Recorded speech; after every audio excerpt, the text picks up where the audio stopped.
തആല ഒരു മനുഷ്യന് സ്വന്തം ഒരു ഹറമാണ് ഉണ്ടാക്കി. അതാണ് എന്ത്? മദീന. ആദം നബി മുതൽ എല്ലാവരുടെയും ഹറം മക്കയാണ്. എന്നാൽ അല്ലാഹു സുബ്ഹാനഹു വ തആല പിൽക്കാലത്ത് ഒരാൾക്കൊരു ഹറം കൊടുത്തു, സ്വന്തം ഒരാൾക്കൊരു ഹറം. അതാണ് എന്ത്? മദീന. അതിൽ നമ്മളെ നബി അല്ലാത്ത ഒരാളില്ലേനു. മനസ്സിലായില്ലേ? ആയത്തുൽ ഈമാനി ഈ ഹബ്ബുൽ അൻസാർ, ആയത്തുൻ നിഫാഖ് ബുഗ്ദുൽ അൻസാർ. ഒരാളുടെ ഈമാൻ്റെ അടയാളം മദീനയിൽ എന്നെ സഹായിച്ചവരെ സ്നേഹിക്കലാണ്. ഒരാളിൽ മുനാഫിഖിൻ്റെ അടയാളം മദീനയിൽ എന്നെ സഹായിച്ചവരെ കോപിക്കലാണ്. ആയത്തുൽ ഈമാനി ഹബ്ബുൽ അൻസാർ. ഏതൊക്കെ ഹദീസ്, ഏതൊക്കെ ഹദീസ്, എന്തെന്ന് നോക്കി കുത്തിരിക്കണം. എത്ര ഹദീസ് ഇവിടെ പറഞ്ഞു.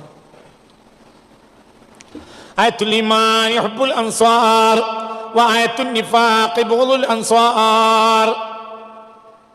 ആയത്തുൽ ഈമാൻ ഹബ്ബുൽ അൻസാർ, ഒരാൾക്ക് ഈമാനുണ്ട് എന്നതിൻ്റെ അടയാളം അൻസാരിങ്ങളെ പ്രേമിക്കലാണ്.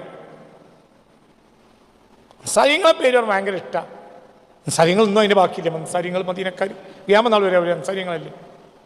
അവരോട് ഇഷ്ടം, അവരെ ഇഷ്ടമായതുകൊണ്ട് അവരെ നാട്ടിൽ നിന്ന് എന്തെങ്കിലും വിഷമമുണ്ടായി നമ്മൾ ആരോടും അത് പറഞ്ഞില്ല. അത് നമ്മൾ ഹോട്ടലുടമ, നമ്മൾ താമസിച്ച ബിൽഡിങ്ങിൻ്റെ ഹോട്ടലുടമ വന്നാണ് പറഞ്ഞു, ആദ്യം വന്ന ദിവസം ഒന്നും വേണ്ട സൗകര്യം ചെയ്യാൻ കഴിഞ്ഞില്ല. അപ്പം നമ്മൾ അയാളോട് പറയണം, അതെന്ത് വർത്താനാണ്, ഞങ്ങളത് പറയരുത്, ഞങ്ങളിവിടെ ഈ കിട്ടിയ സൗകര്യം തന്നെ ഏറെയാണ്. ഞാൻ ഒരു ദിവസത്തെ വാടക കൊണ്ട് മടക്കിത്തരാന്നല്ല അവനോട് പറയേണ്ടത്. ഞങ്ങൾക്ക് ഇതൊന്നും അല്ല ഞങ്ങൾക്ക് തരേണ്ടത്, ഞങ്ങളെ കയ്യിൽ അത്രയേ ഉള്ളൂ. കാരണം ഇവർ അൻസാരിങ്ങളെ കൗമിൽപ്പെട്ട ആളുകളല്ലേ, ഒരു മദീനക്കാരല്ലേ. മനസ്സിലാണ് പറഞ്ഞത്, അവരെ പ്രേമിക്കൽ എന്തിൻ്റെ ഭാഗമാണ്? ഈമാൻ്റെ അടയാളം. നിനക്ക് ആ മദീനക്കാരോട് പ്രേമം നിനക്കുണ്ടെങ്കിൽ, അൻസാരിങ്ങളോട് പ്രേമം ഉണ്ടെങ്കിൽ നിനക്ക് ഉറപ്പിക്കാൻ നിനക്ക് എന്തുണ്ട്? എന്ത്? ആയത്തുൽ ഈമാൻ എന്താണ് നോക്കിയിരിക്കുന്നത്? ആയത്തുൽ ഈമാൻ ഹബ്ബുൽ അൻസാർ എഴുതി വെക്ക ഹദീസ്. എന്താണ് നോക്കിയിരിക്കുന്നത്? ആയത്തുൽ ഈമാൻ ഹബ്ബുൽ അൻസാർ, ഈമാനിന്റെ അടയാളം. ആയത്തുൽ ഈമാൻ, ഈമാന്റെ അടയാളം ഹബ്ബുൽ അൻസാർ, അൻസാരിങ്ങളെ പ്രേമിക്കലാണ്. ആയത്തുൽ നിഫാഖി, മുനാഫിഖിന്റെ അടയാളം ബുഗ്ദുൽ അൻസാർ, അൻസാരിങ്ങളോട് കോപിക്കലാണ്. പുണ്യ റസൂൽ മുസ്തഫ മനസ്സിലാണ് പറഞ്ഞത്. അത് തന്നെ അതിന് മാത്രം ചില ആളുകൾ കണ്ടേ മദീനൻ്റെ കാര്യം മാത്രം ഹജ്ജിന് പോയി എന്നാൽ പറഞ്ഞുകൊണ്ടേയിരിക്കും. അവിടെ ഒരു ഉറുപ്പല്ലെങ്കിൽ തന്നെ ഭംഗിയായി ജീവിക്കാം. വലിച്ചു പിടിച്ച് വലിക്കും. ഭക്ഷണത്തിലേക്ക് നമ്മളെ ഇല്ലേ, എപ്പോഴും ഇല്ലേ, എന്താ ഉള്ളത് മദീനക്കാരുടെ സ്വഭാവം, പട്ടുവൽ സ്വഭാവമല്ലേ. ഏതെങ്കിലും ഒരാൾ ദേഷ്യപ്പെട്ടാൽ അസ്ലി മദീനക്കാരനാവൂല. പിൽക്കാലഘട്ടത്തിൽ കുടിയേറിയവരുണ്ട്, അസ്ലി മദീനക്കാരനാണെങ്കിൽ പട്ടുപോലത്തെ സ്വഭാവമായിരിക്കും. അൻസാരിൻ്റെ ബഖയ്യത്താണെങ്കിൽ യാതൊരു സംശയമില്ല. പിൽക്കാല കുടിയേറിയവർക്ക് ചിലപ്പോൾ മോശങ്ങളുണ്ടാകും, എന്നാലും അവരെ കുറ്റം പറയണ്ട. എന്തുകൊണ്ട്? ഒരു മദീനയെ ജീവിക്കാൻ അല്ലാഹു തആല തൗഫീഖ് തന്നില്ലേ. റൗദൻ്റെ അവിടെ നിന്ന് ദുആ ചെയ്തപ്പോൾ ഒരു വന്നിട്ട് പോലീസുകാരൻ വന്നിട്ട് എൻ്റെ കയ്യിനടിച്ചു. എനിക്ക് ഭയങ്കര വിഷമം തോന്നി. ദുആയിരുന്നപ്പോൾ കയ്യിനടിച്ച്. അപ്പോൾ ഞാനത് ഉസ്താദ് കാപ്പിൽ മുറസിലാരോട് പോയി പറഞ്ഞു, സാറേ പോയിട്ട് അപ്പം പറയണ്ട, വേണ്ട, എന്നാലും എന്നെക്കാളും നല്ല ദോര തന്നെയാണ്. നിനക്ക് നന്മണ്ടെങ്കിൽ ഇജ്ജ അവിടെ പോലീസാകല്ലേ ചെയ്യുക. ഓൻ അല്ലാഹു തആല മദീനത്ത് പോലീസാക്കാൻ തിരഞ്ഞെടുത്തില്ലേ. ഓൻ സംരക്ഷിക്കുന്ന മുസ്തഫ നബിൻ്റെ റൗളയല്ലേ. അപ്പോൾ ഓൻ്റെ കുറ്റിച്ച് പറയാൻ പാടില്ല. ഓൻ എന്താണെങ്കിലും എൻ്റെ എത്രയോ മേലെയാണ്. ഓൻ മദീനയെ സംരക്ഷിക്കുന്ന പോലീസല്ലേ. ഇജാരാ മനസ്സിലായ എന്താ ഭാഷ? അങ്ങനെ വായിച്ചാൽ മതി. നമുക്കത് വായിക്കാൻ കഴിയില്ല, അങ്ങനെ വായിക്കണം. അങ്ങനെ വായിക്കുമ്പോൾ ക്ലിയറാണ്. പിന്നെ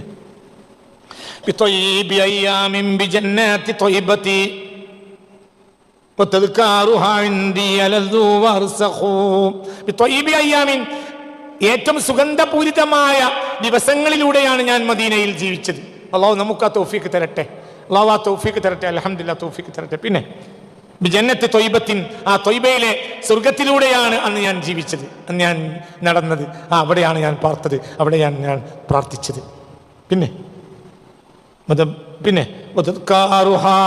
അതെല്ലാം കഴിഞ്ഞ കാലത്രയായി, എന്നിട്ടും അതിൻ്റെ ഓർമ്മകൾ, സ്മരണകൾ എൻ്റെ അടുക്കൽ അലതു, ഇന്ന് ഏറ്റവും ഇപ്പോഴും രസദായകമാണ്. വർസഹു, എൻ്റെ ഉള്ളിൽ പൂണ്ടിറങ്ങിയതാണ്. ആ ഓർമ്മയാണ് ഇപ്പോഴും എൻ്റെ മനസ്സിലുള്ളത്. അതെന്നോ ആണ്, ഇപ്പം അതിൻ്റെ സ്മരണകളാണ്. പക്ഷെ ആ സ്മരണകൾ ഇപ്പോഴും എനിക്ക് ഏറ്റവും ആനന്ദദായകമാണ്. അലതു ഏറ്റവും രസദായകമാണ്, ആനന്ദദായകമാണ്. വർസഹു ഏറ്റവും ലബ്ധപ്രതിഷ്ഠമാണ്. ഊർന്നിറങ്ങിയിട്ടുണ്ട്, പൂണ്ടിറങ്ങിയിട്ടുണ്ട് എൻ്റെ തടിയിലേക്ക്. എന്തിൻ്റെ ഓർമ്മകൾ? മദീനയിലെ എൻ്റെ ദിനരാത്രങ്ങളുടെ ഓർമ്മകൾ.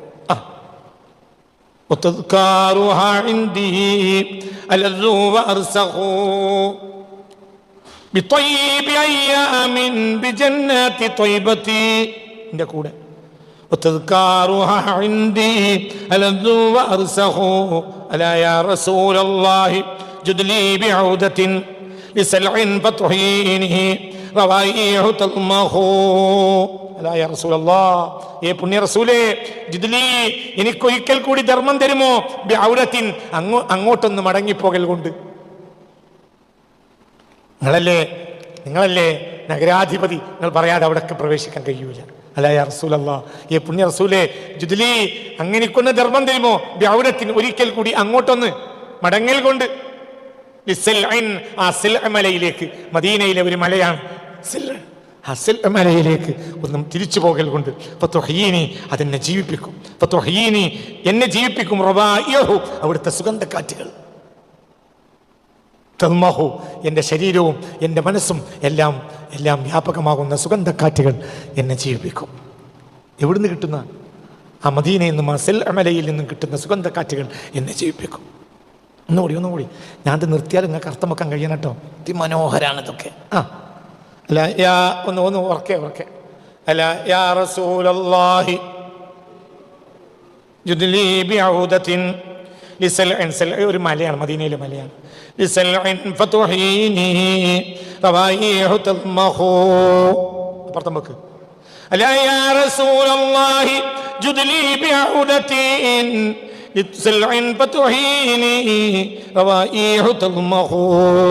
മദീനയിൽ പോയ നമുക്കൊക്കെ അത് ചെല്ലുന്നത് നല്ലതാണ്. തിരിച്ച് വീണ്ടും അങ്ങോട്ടൊന്ന് പോകാൻ വേണ്ടി അള്ളാഹു ഉദ്ദേശിച്ചാൽ പോകാം.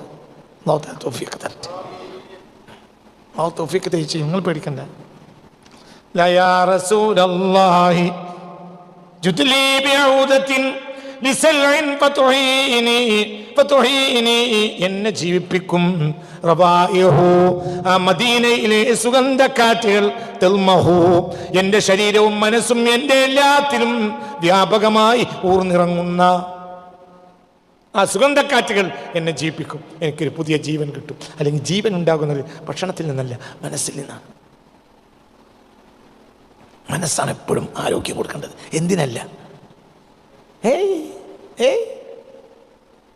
മനസ്സാണ്. മനസ്സിന് ആരോഗ്യം ഉണ്ടെങ്കിൽ ഒരു ഷുഗറും ബാധിക്കൂല.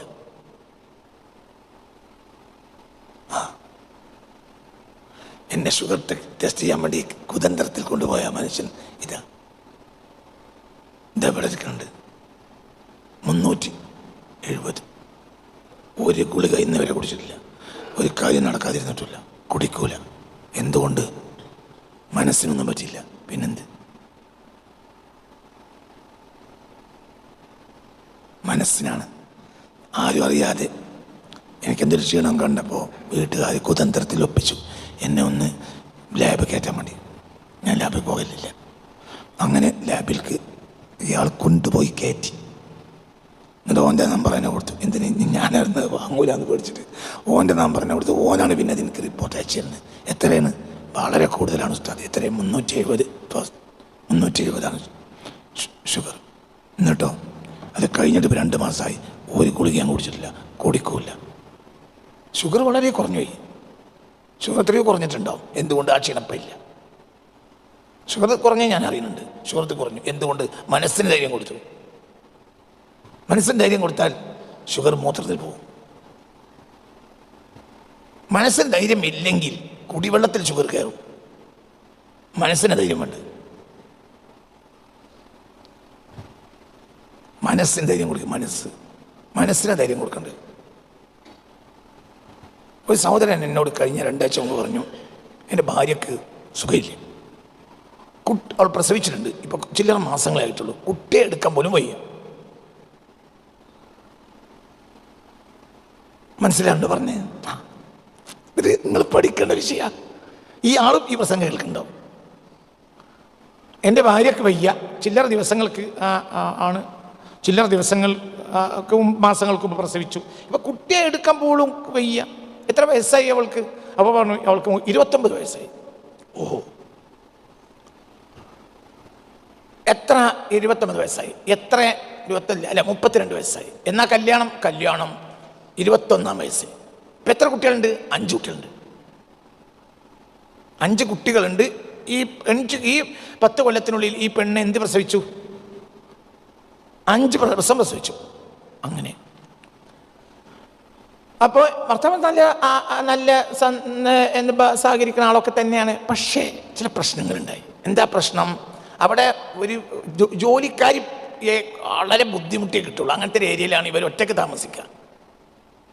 അപ്പോൾ കുട്ടികൾ എന്ന് പറഞ്ഞാൽ ഈ പ്രായത്തിലെ കുട്ടികൾ ഭയങ്കര പ്രശ്നം ഉണ്ടാക്കും. വല്യമ്മയും വല്യാപ്പയും എല്ലാം കൂടി ഇതിൻ്റെ പ്രശ്നം പെണ്ണുങ്ങൾ അറിയൂല. അതേസമയത്ത് ഒരു ലോഡ്ജിലോ മറ്റോ ഒറ്റയ്ക്ക് പാർക്കുകയാണെങ്കിൽ ഈ പ്രായത്തിലുള്ള 10 കൊല്ലത്തിനുള്ളിലുള്ള ഈ കുട്ടികൾ എന്ന് പറഞ്ഞാൽ ശല്യത്തോട് ശല്യമായിരിക്കും.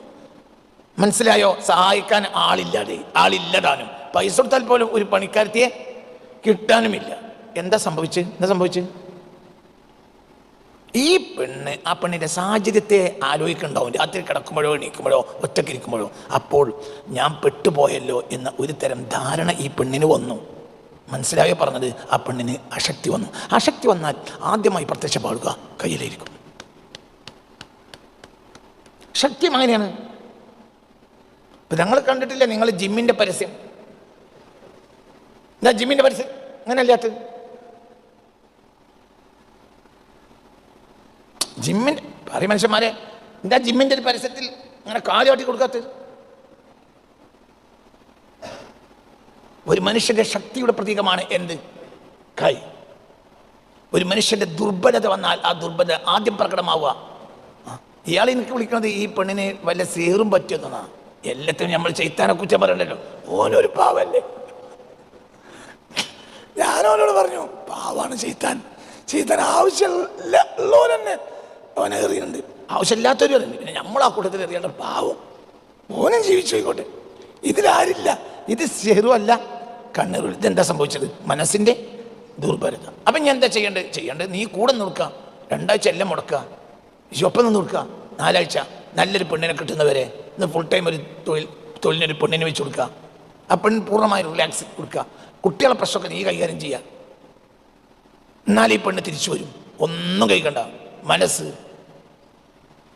മനസ്സിലായില്ലേ? അപ്പം മനസ്സിനാണ് എപ്പോഴും ആരോഗ്യം വേണ്ടത്. മനസ്സിന് ആരോഗ്യം കൊടുത്താൽ എല്ലാ അള്ളാഹു മക്കത്ത് പറയാനെന്താ കാരണം എനിക്കറിയില്ല. എന്നെ ജീവിപ്പിക്കും റവായുഹു, സുഗന്ധക്കാറ്റുകൾ. എവിടെയുള്ള? ഞാൻ മദീനയിൽ എത്തിയാൽ മദീനയോടെയാണ് ജീവിക്കും. എനിക്കൊരു പുതുജീവൻ കിട്ടും മദീനയിൽ നിന്ന്.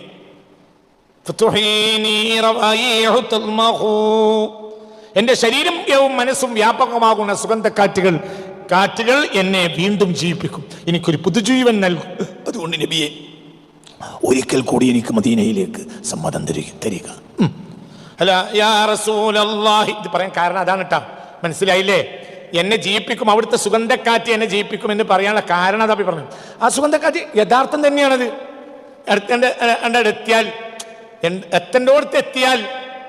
എത്തേണ്ടതെത്തിയാൽ മനുഷ്യന് ഒന്നും ഇതിന് വേണ്ടിയില്ല. ഭർത്താവ് 2 കൊല്ലമായി ഗൾഫ് പോയി, പിന്നെ തിരിച്ചു വന്നു. 2 കൊല്ലം കഴിഞ്ഞ് വന്നു. അവർ തമ്മിൽ ഭയങ്കര ഇഷ്ടമാണ്, സ്നേഹമാണ്. ഭർത്താവ് വന്നതിന് ശേഷം വന്ന ആളുകൾക്ക് മുഴുവനും ഒരു വെള്ളം ചായ ഒക്കെ കൊടുത്തിട്ടുണ്ടാവും. ഓള് കുടിച്ചിട്ടുണ്ടാവില്ല.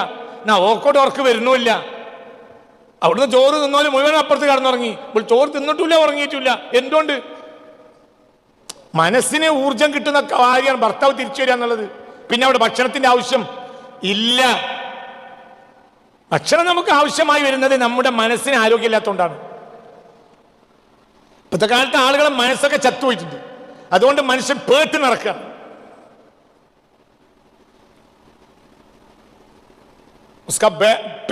മനസ്സിലായില്ലേ?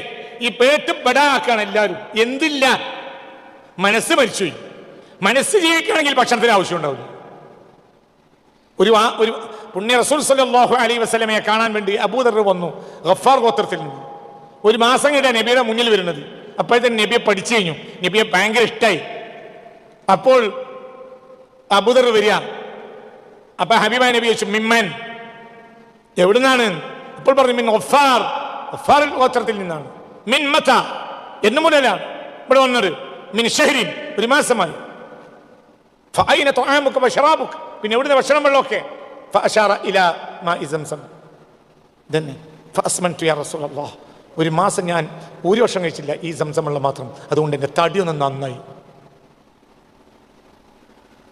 നമ്മൾ നമ്മൾ പള്ള നിറച്ച് സംസം കുടിച്ചാൽ തന്നെ നമ്മൾ എന്താ പറയുക, നമുക്ക് എന്തെങ്കിലും ഷവർമ തിന്നാണ് അടുത്ത രാവിനും നമുക്ക് ഒരു ഷവർമ തിന്ന് വരിക എന്നാ പറയാ. അവർക്ക് അതാണ് അവരെ ആഗ്രഹം. പിന്നെ അവർക്ക് വേറെ ഒന്നിൻ്റെ ആവശ്യമില്ല, ഒന്നുമില്ല. മനസ്സിലായില്ലേ? ചിന്തിക്ക്. യാ റസൂലല്ലാഹി അഷ്കൂ ഫഇന്നനി അറത്നി ശുഊനുൻ മസുന്നാ മുഅർരിഖൂ എന്ന് ഇലൈക റസൂലല്ലാഹി അഷ്കൂ ഫഇന്നനി അറത്നി ശുഊനുൻ മസുന്നാ മുഅർരിഖൂ ഇലൈക റസൂലല്ലാഹി യാ റസൂലല്ലാഹ് അങ്ങയിലേക്ക് അഷ്കു ഞാൻ എൻ്റെ അന്യായം ബോധിപ്പിക്കുന്നു. ഫഇന്നനി തീർച്ചയായും ഞാൻ അറത്നി എന്നെ ബാധിച്ചിട്ടുണ്ട് ശുഊനുൻ പല പ്രയാസങ്ങളും മസുന്ന ആ പ്രശ്നങ്ങളുടെ സ്പർശം പോലും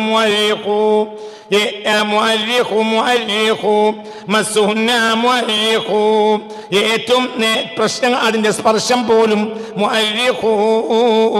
അത് വേവലാതികൾ നിറഞ്ഞതാണ്.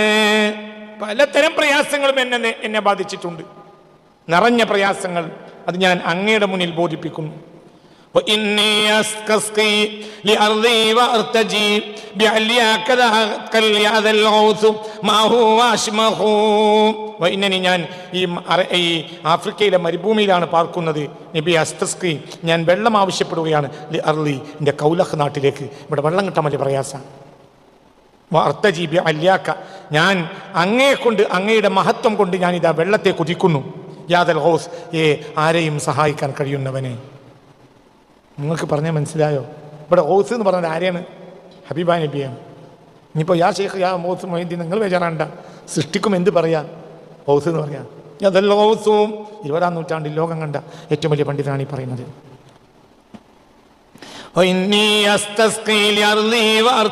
എനിക്ക് പലതരം പ്രശ്നങ്ങളുണ്ട് ഈ ആഫ്രിക്കയിൽ, അതെല്ലാം അങ്ങയുടെ മുന്നിൽ ബോധിപ്പിക്കുകയാണ്. ഞാൻ വെള്ളം ആവശ്യപ്പെടുകയാണ് നബി അലി അർലി ഈ എൻ്റെ ഈ കൗലഹ് നാട്ടിലേക്ക്. അങ്ങയുടെ ആ ഔന്നത്യം കൊണ്ട് ഞാൻ വെള്ളത്തെ കുതിക്കുകയാണ് നബിയെ. യാദൽ ഗൗസിയെ ഗൗസായ ആയിട്ടുള്ളവരെ അങ്ങയുടെ ഗൗസിന്റെ സ്ഥാനം എന്ന് പറഞ്ഞാൽ ഏറ്റവും ഉയർന്ന സ്ഥാനമാണ്. അങ്ങയുടെ മേലെ ഇനി ഒരു ഗൗസില്ല. സൃഷ്ടികളിലെ ഏറ്റവും വലിയ ഉയർന്ന ഗൗസ് അങ്ങാണ്. അതുകൊണ്ട് ഞാൻ അങ്ങയോടാണ് മാഹുവ. ആ ഓസിയത്ത് എന്ന് പറഞ്ഞാൽ അഷ്മഹു, അത് ഏറ്റവും ഉയർന്നതാണ്. സാധാരണ ഓസിയത്തല്ല. അങ്ങേക്കാൾ വലിയൊരു ഓസും ഈ ലോകത്തില്ല. അങ്ങേക്ക് എന്നെ സഹായിക്കാൻ കഴിയും, അങ്ങ് എന്നെ സഹായിക്കണം. അലൈക സ്വലാത്തുല്ലാഹി തുമ്മാ സലാമുഹു ഫഇന്നക മൽജൽ ഖൽഖി ഇന്നക മുസ്രിഖൂ. അലൈക സ്വലാത്തുല്ലാഹ് അങ്ങയുടെ മേൽ അല്ലാഹുവിന്റെ സ്വലാത്ത് ഉണ്ടാകട്ടെ. തുമ്മ സലാം അവിടുത്തെ സലാമുണ്ട്. ഫഇന്നക അങ്ങ് മൽജൽ ഖൽഖി എല്ലാ സൃഷ്ടികളുടെയും അഭയകേന്ദ്രമാണ്. ഇന്നക തീർച്ചയായും അങ്ങ് മുസ്രിഖു ആരെയും സഹായിക്കാൻ യോഗ്യനുമാണ്. മുസ്തഗീസ് എന്ന് പറയും. മുസ്തഗീസ് മനസ്സിലായില്ല? മുഗീസ് സഹായിക്കാൻ കഴിയുന്നവർ. നമ്മളിപ്പോൾ ഇസ്തിഗാസ നടത്തും. മനസ്സിൽ ഇസ്തിഗാസയാണ്. മനസ്സിലായില്ലേ? അങ്ങേ കാര്യം സഹായിക്കാൻ കഴിയും. അതിലൊക്കെ സ്ഥാനം ആര് തന്നിട്ടുണ്ട്? അല്ലാഹു തന്നിട്ടുണ്ട്. അതൊക്കെ തന്നിട്ടുണ്ട്. മന്ത്രി പി എനെ ഏൽപ്പിച്ച് പോയാൽ ഏൽപ്പിച്ചു നോക്കുക. മന്ത്രി പി എയെ ഏൽപ്പിച്ചു. മന്ത്രിക്ക് കഴിയാത്തതുകൊണ്ടാണോ? അല്ല, കഴിയാത്തതുകൊണ്ടല്ലെങ്കിൽ ഏൽപ്പിക്കും. ചില രാജാക്കന്മാർ സാധാരണക്കാരുടെ മക്കളെ കല്യാണം കഴിക്കും. ഞാൻ പഠിച്ച ചില ചരിത്രം പറയണേ, പഠിക്കണം കേട്ടോ, ഈ വിഷയങ്ങൾ കേൾക്കണേ. ഈ പെണ്ണ് നല്ല പെണ്ണായിരിക്കും, പക്ഷെ എൻ്റെ ബാപ്പ രാജാവിൻ്റെ തറവാടിത്തത്തിന് യോജിക്കില്ല. ആ പെണ്ണിനെ കല്യാണം കഴിക്കാൻ രാജാവിന് ആഗ്രഹമുണ്ട്. പക്ഷെ കപിൽ തുമിക്കാൻ കാഹാന്ന് പറയുമ്പോൾ കൈ ആർക്ക് കൊടുക്കണം? ആർക്ക് കൊടുക്കണം? ആ ബാപ്പ, ഈ പെണ്ണിൻ്റെ ബാപ്പ, ആ ഫക്കീറായ ആ നാട്ടിലൊന്നിനും പറ്റാത്ത ഈ മനുഷ്യന് കൈ കൊടുക്കാൻ രാജാവിന് പറ്റൂല. അപ്പോൾ രാജാവ് അത് ഒരാളെ ഏൽപ്പിക്കും. രാജാവ് അവിടെ കുത്തിരക്കും ചെയ്യും, എനിക്ക് വേണ്ടി ഇജ്ജ് വാങ്ങിക്കണം. തിരിഞ്ഞില്ല. വക്കാലത്ത് കൊടുത്തു. രാജാവ് വക്കാലത്ത് കൊടുത്തു. ആർക്ക്? മന്ത്രിക്ക്. ഔ അഹദമിൻ ഉസ്രത്തി, അല്ലെങ്കിൽ കുടുംബത്തിൽപ്പെട്ട ഒരാൾക്ക്. ഇതാ എനിക്ക് വേണ്ടി അയാളുടെ മകളെ സക്കീനാനെ നിക്കാഹിലേക്ക് സ്വീകരിക്കുക. അപ്പോൾ അയാൾ നിക്കാഹിൽ എന്ത് പറയും?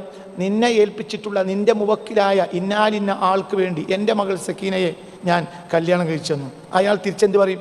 എന്നെ ഏൽപ്പിച്ച ഇന്നാലിന്ന അബ്ദുറഹ്മാൻ രാജാവിന് വേണ്ടി നിങ്ങളെ മകൾ സക്കീനയെ ഞാൻ അയാളുടെ നിക്കാഹിലേക്ക് സ്വീകരിച്ചു, എനിക്ക് വക്കാലത്തിൻ്റെ അധികാരം തന്നതിൻ്റെ അടിസ്ഥാനത്തിൽ. ആളോ അടുത്തുണ്ടായി തന്നെ അങ്ങനെ ചെയ്യാലോ. ഇതിപ്പോൾ അള്ളാഹു തആലക്ക് കഴിവില്ലാത്തതുകൊണ്ടാണ്, ഒഴിവില്ലാത്തതുകൊണ്ടാണോ നബിനെ ഏൽപ്പിച്ചത്? അന്തം വിട്ടോനെ. അള്ളാഹ്ക്ക് എന്തിനും കഴിയും. ചിലപ്പോൾ ഇങ്ങനെ ചില കാര്യങ്ങൾ ആരോട് പറയണം? നബിയോട് പറയണം. നബിയോട് പറയാൻ അള്ളാഹ്ക്ക് ഇഷ്ടമാണ്. കാരണം ആ കാര്യം ഏൽപ്പിക്കാൻ പറ്റിയ യോഗ്യനെ അള്ളാഹ് സൃഷ്ടിച്ചിട്ടുണ്ട്. അതും അള്ളാഹിൻ്റെ എളുപ്പത്തിലല്ലേ. ഇതൊക്കെ പഠിച്ചിട്ടുണ്ടെങ്കിൽ എത്രയെങ്കിലും കാര്യങ്ങൾ ഞങ്ങൾക്കൊന്ന് നേരിട്ട് പറയാൻ പറ്റിയ ഒരാളെ പഠിച്ചില്ലല്ലോ എന്ന് അങ്ങനത്തെ ഒരു വിഷമം ഉണ്ടല്ലോ. അത് ഞാൻ പടക്കം നോക്കായല്ല, എനിക്ക് കഴിഞ്ഞില്ല അങ്ങനെ പറയാൻ പറ്റും. മനസ്സിലായില്ല? പഠിച്ചോനെ, അപ്പം അള്ളാഹു സുബ്ഹാനഹു വ തആല അത്ര വലിയ ജല്ല ജലാലായ റബ്ബല്ലേ. ഈ റബ്ബ് ഒരാൾക്ക് അധികാരം കൊടുത്തു പല കാര്യത്തിനും. ഈ ആൾ ആരാണ്? റബ്ബിൻ്റെ വക്കീലാണ്. ഇയാൾ റബ്ബിൻ്റെ റസൂൽ എന്ന വാക്കിന് അർത്ഥം എന്താ? റസൂൽ എന്താ? റസൂൽ എന്ന അർത്ഥം എന്താ? റസൂൽ എന്നുള്ള അർത്ഥം എന്താണ്? റസൂൽ എന്ന അർത്ഥം ദൂതൻ. അതൊക്കെ ഇംഗ്ലീഷാണ്. മലയാളം പറയും. മലയാള ഭാഷ എനിക്ക് കേൾക്കരുത്. ദൂതൻ. ഓ, ആരാണ് പറഞ്ഞത്? എൻ്റെ കാര്യത്തിൽ മാലട്ടുടക്കി എനിക്കറിയില്ലല്ലോ ദൂതൻ അതിൻ്റെ അർത്ഥം. മലയാളം പറയാം, ഇംഗ്ലീഷൊക്കെ വെച്ചിട്ട് മലയാളം പറയാം. എന്താ റസൂൽ എന്ന വാക്കിൻ്റെ അർത്ഥം? റസൂൽ എന്ന വാക്കിൻ്റെ അർത്ഥം ഇയാൾ ചെയ്യാൻ ഉദ്ദേശിച്ച കാര്യം ഏൽപ്പിച്ച് അയാൾ അയച്ച ആളാണ്. ആര്? റസൂൽ. നമുക്ക് ഖുർആൻ എത്തിച്ചേരുന്നത് പടച്ചോനാണ്. നമുക്ക് ദീൻ എത്തിച്ചേരുന്നത് പടച്ചോനാണ്. പടച്ചോൻ ഒരാളെ കെട്ടി ഏൽപ്പിച്ചു വിട്ടു. അപ്പം അയാൾ ആരാണ്? ആ പ്രതിനിധിയാണ്. ആരുടെ? ഇതന്നെയല്ലേ വക്കീൽ. നമുക്കും ദീൻ എത്തിച്ചേരുന്ന ബാധ്യത നബിക്കുണ്ടോ? നബിയാണോ നമ്മളെ പഠിച്ച്? പറയുടെ ചങ്ങായി, ഈ പടച്ചോനല്ലേ ഈ മനുഷ്യനെ നേരായി വൈക്കാക്കേണ്ട ഉത്തരവാദിത്വം ആർക്കാണോ? റസൂലിനാണോ? അല്ല. പക്ഷെ അല്ലാഹു തആല ഒരാളെ റസൂലാക്കി. ഈ പണി ചെയ്യേണ്ട ആളാരാ?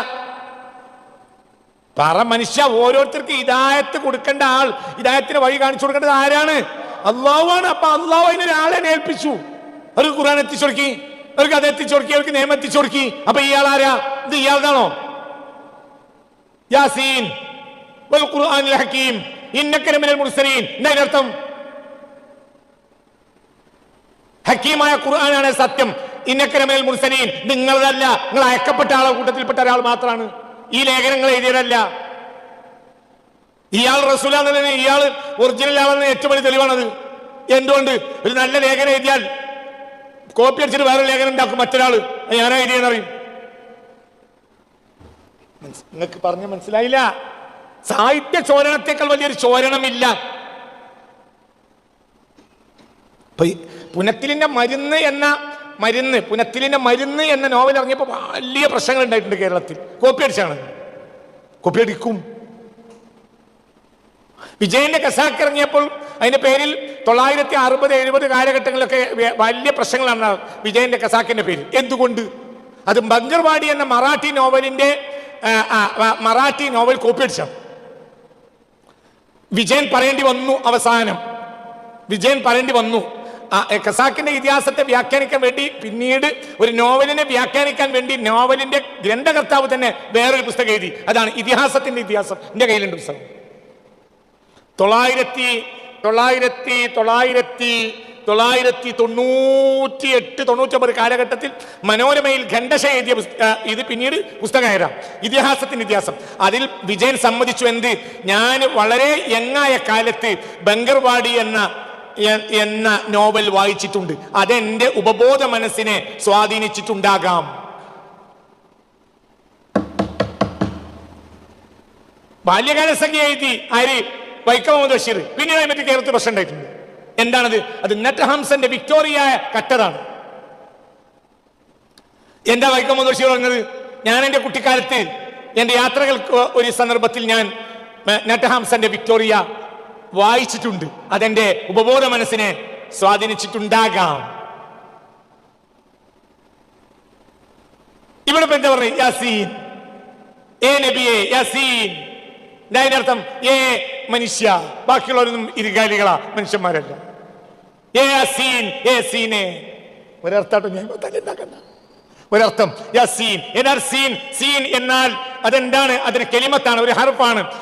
ഇബാറത്തുൻ അൻ ഇൻസാൻ, മനുഷ്യ. ബാക്കിയുള്ളൊക്കെ നാക്കിസായ മനുഷ്യന്മാരാ. ഈ മനുഷ്യൻ അൽ ഇൻസാനുൽ കാമില. അപ്പൊ മനുഷ്യ ഇന്ന യാസീൻ വൽ ഖുർആനിൽ ഹകീം, ഹകീമായ വേദഗ്രന്ഥമാണ് സത്യം. അല്ലാഹു പറയാ ഇന്നക ലമിനൽ മുർസലീൻ. ഇത് എഴുതിയ ആളുകളല്ല, ഇത് താങ്കൾ ഇതുമായി അയക്കപ്പെട്ട ആൾ മാത്രമാണ്. ഇതൊരു മനുഷ്യൻ പറയില്ല. വേറൊരാൾ വരെ എന്തിനാക്കി എഴുതേ ഉള്ളൂ. ഇത് ഞാൻ അറബികൾക്കിടയിൽ ഇങ്ങനെ പറഞ്ഞു കൊടുത്തത്, ഇത് മുഹമ്മദ് വെറുതെ ഉണ്ടാക്കാന്ന് പറയുന്ന ആളുകളുടെ മുന്നിൽ പറയാ എന്ത് അപ്പോഴും സാഹിത്യം, വലിയ സാഹിത്യമല്ലേ, അതിന് പകരം ഒരു സാഹിത്യം ഉണ്ടാക്കാനും കഴിയണില്ല.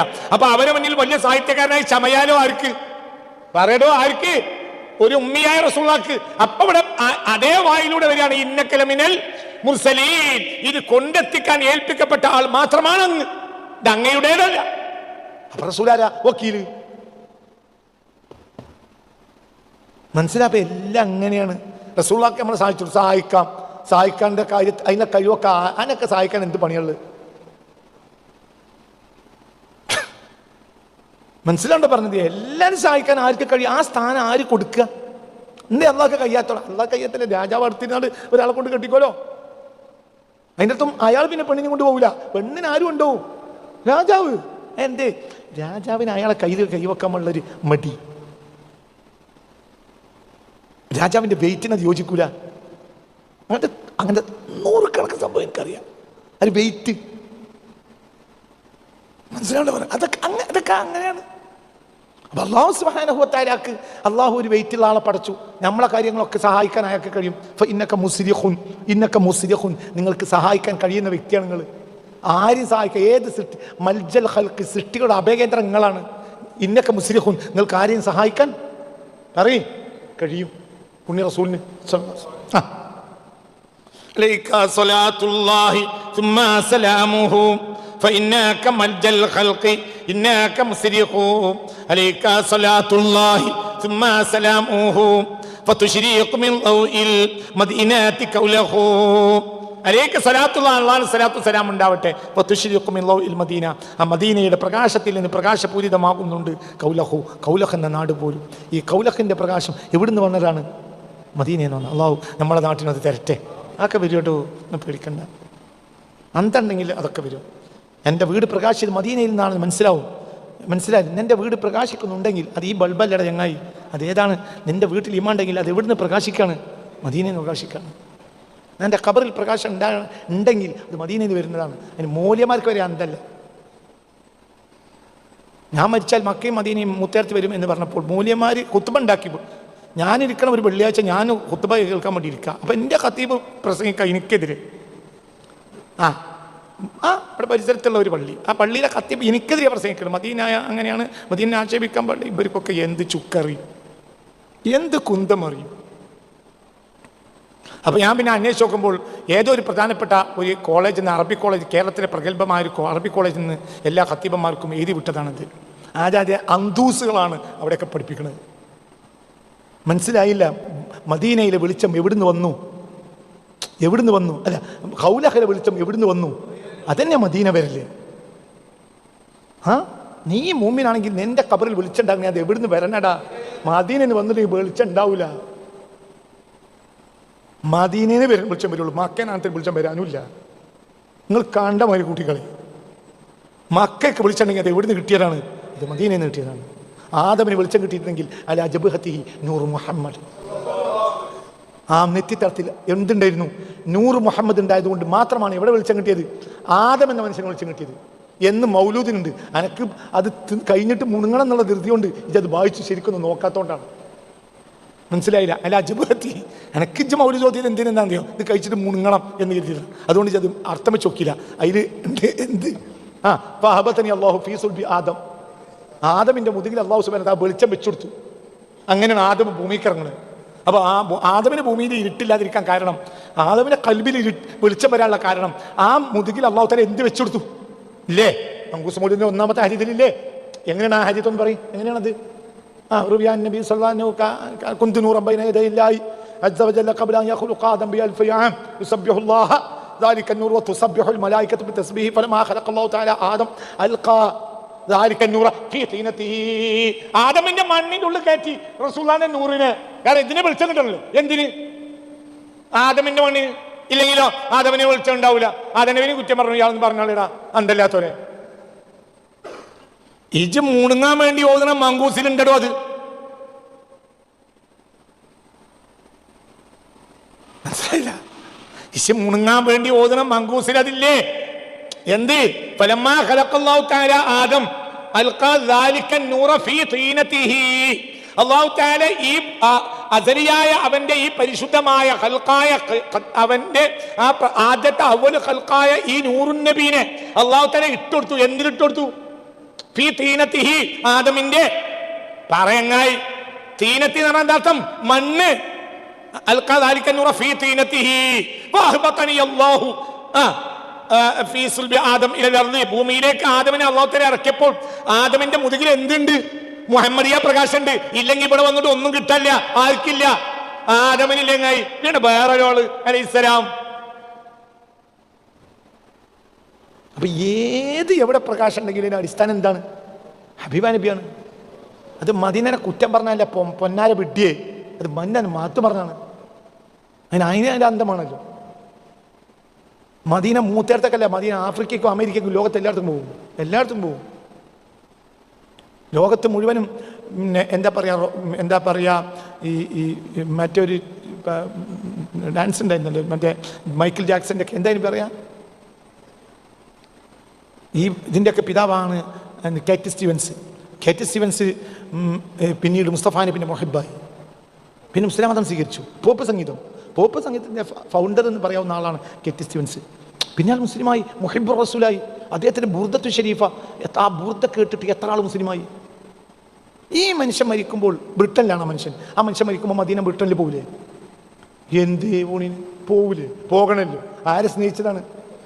താടി പഠിച്ചിട്ട് ഫ്ലൈറ്റിൽ കയറാൻ പറ്റുമെന്ന് ജർമ്മൻ എയർവേസ് പറഞ്ഞപ്പോൾ പറഞ്ഞു, ടിക്കറ്റ് ഒഴിവാക്കിക്കോളാം, താടി ഒടിക്കൂല.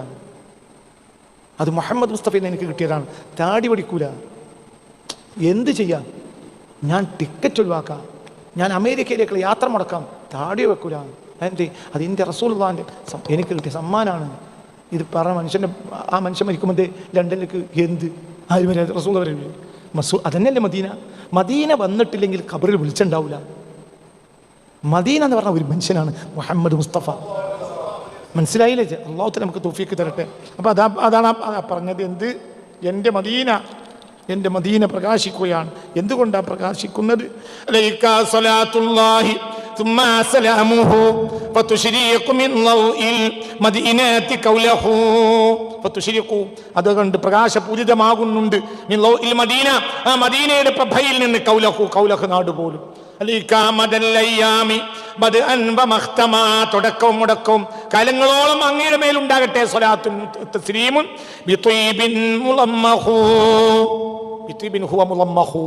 ഒരു ഇസ്മിയ ജുംലക്കൽ ഹുവ അവിടെ സങ്കല്പിക്കണം. ബിത്വീബിൻ സുഗന്ധം കൊണ്ട് മുളഹു വ്യാപകമാക്കപ്പെട്ട, എല്ലാത്തിനും വ്യാപകമാക്കപ്പെട്ട ആ സുഗന്ധത്തോടു കൂടിയുള്ള സ്വലാത്തും സലാമും എല്ലാ കാലത്തും അങ്ങയുടെ മേൽ വർഷിക്കട്ടെ എന്നർത്ഥം. അല്ലാഹു തആല തൗഫീഖ് തരട്ടെ.